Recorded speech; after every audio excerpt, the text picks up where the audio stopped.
स्वागत है। आज मधुबनी जिला के कलवाही में हूँ और चलते चलते एक भ्रष्टाचार जो आप जान रहे हैं कि सीईओ जो पूरे बिहार में जो काम कर रहे हैं, किसकी जमाबंदी, किसके नाम, किसकी ज़मीन, किसके नाम, ये सब बहुत बड़ा घोटाला होता है और आम जनता इससे काफ़ी परेशान होती है। ऐसा ही एक मामला कलवाही के हरिपुर गांव का है, जिसमें आवेदन दिया गया, सीईओ के खिलाफ भी आवेदन दिया गया एसडीओ। लेकिन अफसोस की बात है कि इतना सब कुछ करने के बाद भी इस पे कोई कार्रवाई नहीं होती है, चूँकि गलत काम किया ही इसलिए जाता है कि इसको लपेटा जाए और भ्रष्टाचार का इससे बड़ा जीता जागता कोई सबूत नहीं हो सकता। आइए, यहाँ पर हमारे साथ बैठे हैं जो पीड़ित हैं, ईश्वर चंद झा जी, उनसे हम बात करेंगे। ईश्वरानंद झा जी, इनसे हम बात करेंगे। इनके साथ दरअसल हुआ क्या, आवेदन देने के बाद कितनी कार्रवाई हुई और पूरा मामला क्या है, आइए हम इनसे सुनते हैं इनकी ज़बानी।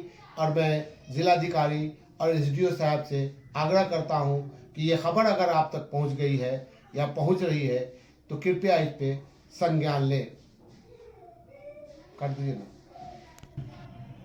और जो जमाबंदी इसमें दिखाई गई है और जो कुछ भी आपने लिखा है, जरा डिटेल में बताएंगे कि दरअसल मामला पूरा क्या है।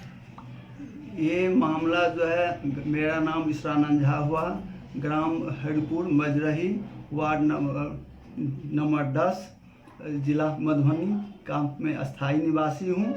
और मेरे साथ आज 2022 ईस्वी से ये खाता नंबर 856, खेसा नंबर 3952 में झंझट अंचल अधिकारी के साथ मेरा उस पर थाना दिवस पर हमको 2 साल तक दौड़ाते रह गए। दौड़ाने के बाद जो है वो हमारा जमाबंदी रसीद भी कट रहा है, सब कुछ है। मेरे पास जो रसीद है उसका जमाबंदी पंजी फाड़े हुए हैं।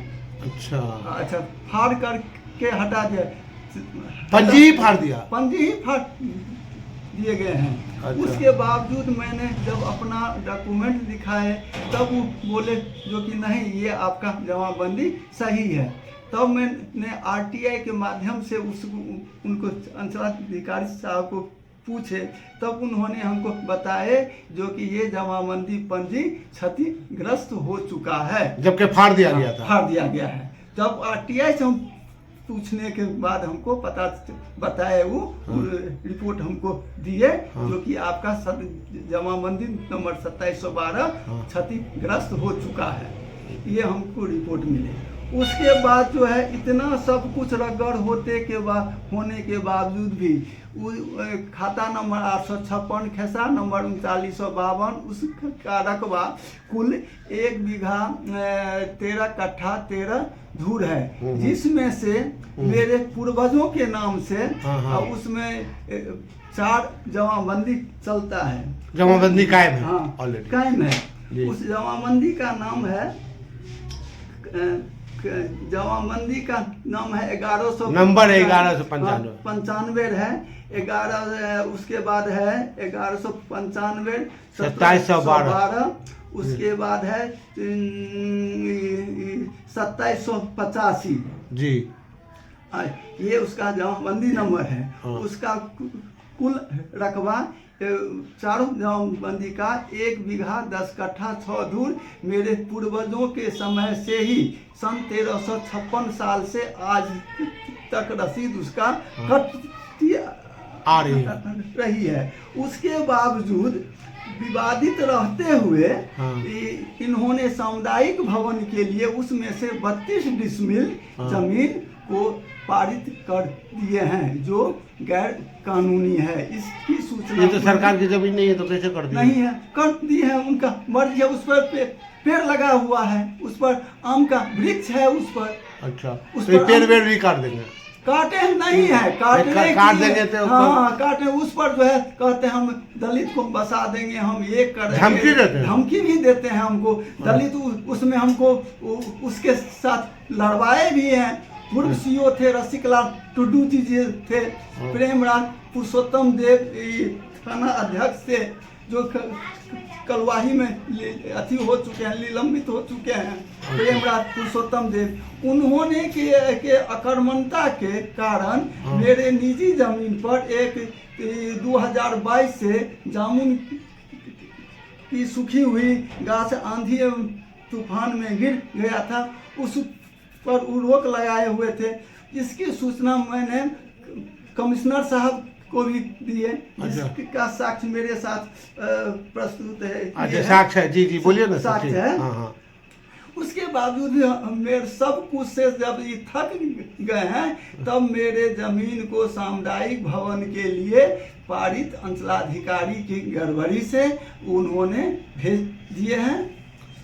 उसका लेकिन रुके ना, ठीक है, लेकिन अंचलाधिकारी को ऐसा करने की जरूरत क्यों पड़ी? क्यों आपके पीछे पड़ गए हैं? कारण क्या हो सकता है आप ही की जमीन के पीछे? उन लोगों से रैयत सबसे मांगते हैं हमारा ये दो, नहीं तो हम ये करें। खाता नंबर 856 वो कहते हैं सरकारी भूमि है। कैसे सरकारी भूमि है? हम उनको बंदोबस्ती देते हैं, पर्चा देते हैं, सब कुछ देते हैं। हम लोग दरभंगा से लिए हुए हैं, बंदोबस्ती है हम लोग का। यदि नहीं है तब उसका दाखिल खारिज कैसे हो गया है जो आज तक चल रही है, कटती रही है।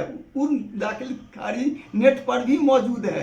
उसके बाद ऐसा हो? हाँ, उसके बाद ऐसा हो रहा है। तो आप मतलब और कहीं आगे इसकी शिकायत किया आपने? मैंने इसके शिकायत डीएम साहब से दिए। डीएम साहब ने फिर जो है सो सबको अपना जांच प्रतिवेदन भेजे हैं। उस जांच प्रतिवेदन 19 मार्च 2025 के डेट में अंचल अधिकारी से पूछे हैं। अभी तक अंचल अधिकारी इसका जवाब नहीं दिए हैं। तो आप फिर डीएम साहब के पास जाइए, क्या हुआ मेरा? हाँ, पूछिए। हाँ, फिर जाएंगे, फिर उनसे पूछेंगे। पूछिए। चलिए, अगर ये सब नहीं होता है तो फिर क्या कीजिएगा? करें क्या? तो हम पार्टी बना देंगे, सीओ साहब को पार्टी बना देंगे। जो रिपोर्ट सामुदायिक भवन के लिए जो सैंक्शन किए हैं उस सबको पार्टी बना देंगे। अच्छा, चलिए।